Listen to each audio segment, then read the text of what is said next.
Hello again, my name is Leah Kalk. I'm a licensed clinical professional counselor and the director of the Idaho Radar Center at Boise State University. This week is National Prevention Week, and I've put together 4 short videos on different prevention topics. Today's National Prevention Week theme is preventing illicit drug use and youth marijuana use, but I will be focusing on marijuana today. Marijuana is the most commonly used psychotropic drug in the U.S. after alcohol.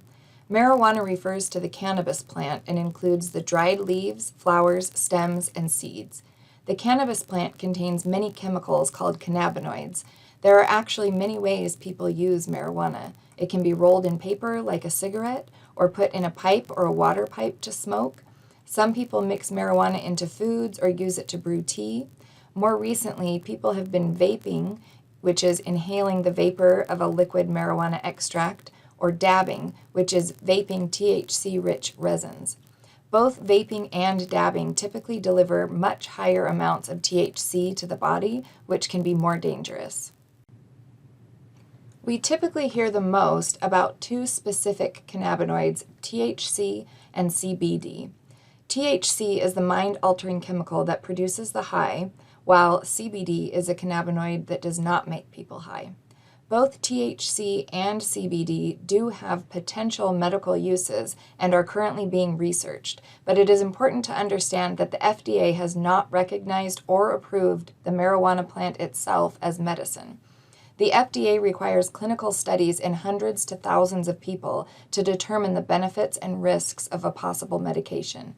So far, not enough clinical trials have been conducted that show that the benefits of the marijuana plant itself, and not just specific cannabinoids inside the plant, outweigh the risks in patients it is meant to treat.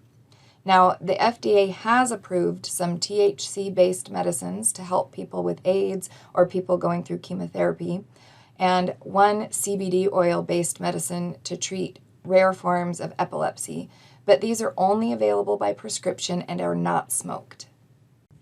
Now I would like to talk about some important facts about marijuana.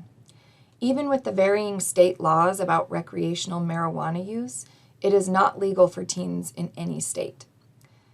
And despite the pervasively common belief, repeated marijuana use can lead to addiction, especially due to the fact that THC levels in marijuana have been steadily increasing for decades, and edibles, vaping, and dabbing generally have even more concentrated levels of THC. Those higher levels of THC can mean higher risk for addiction. Also, people who begin using marijuana before the age of 18 are more likely to develop a marijuana use disorder than adults. Marijuana also impairs judgment, alertness, concentration, coordination, and reaction time, all things that are needed to be a safe driver. Use of marijuana can roughly double a driver's chance of getting in a crash, and the combination of marijuana and even small amounts of alcohol is even more dangerous. Marijuana has a negative impact on memory, attention, motivation, and learning, and these negative effects can persist even after immediate drug effects wear off, especially in people who use it regularly. Regular marijuana use is linked to school failure, lower income, and poorer quality of life. Other short-term effects include distorted perception of things like sights, sounds, time, and touch, increased heart rate, anxiety, paranoia, and psychosis, which is uncommon and usually relates to regular use of high-potency marijuana. Other long-term effects include risk for chronic cough or bronchitis, sleep problems, or other drug and alcohol use disorders. Irritability, sleep problems, anxiety, decreased appetite, and physical discomfort have been identified as withdrawal symptoms from regular marijuana use. In addition to the mood or behavior changes I talked about on the videos earlier this week, some warning signs specifically for marijuana include unusually giggly or uncoordinated behavior, red or bloodshot eyes or using eye drops often, memory problems, finding drug paraphernalia like rolling papers or pipes or vape pens, strangely smelling clothes or bedroom. Maybe they've begun using incense or other deodorizers, wearing clothing, jewelry, or having posters or other decorations that promote drug use, or having unexplained lack of money or extra cash on hand. Many of the previous prevention tips I talked about this week overlap and apply to general drug prevention and marijuana prevention. Marijuana specifically can be a confusing topic to talk about with teens due to the increased medicalization, decriminalization, and even legality of it in many states.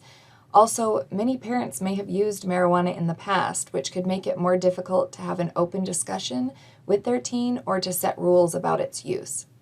Whether or not you tell your teen about your past drug use is a personal decision, but many things have changed with marijuana, such as how it is significantly more potent and that we just know a lot more about the potential harmful effects on marijuana and the developing brain. And these are important things for teens to know, even if it may be a difficult conversation. So for one more general prevention tip, everyone experiences anger and stress at times, but uncomfortable emotions like these can be reasons that young people begin to use substances. So helping your child find healthy ways to cope with these normal emotions can go a long way with drug and alcohol prevention.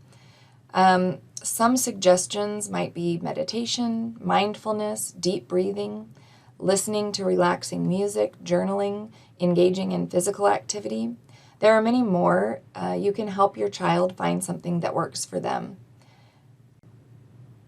Thanks again for listening. Remember, the Idaho Radar Center provides free resources and materials on drug and alcohol use prevention and more. For more information, please visit our website where you can browse and order the free physical or downloadable materials from the comfort of your own home.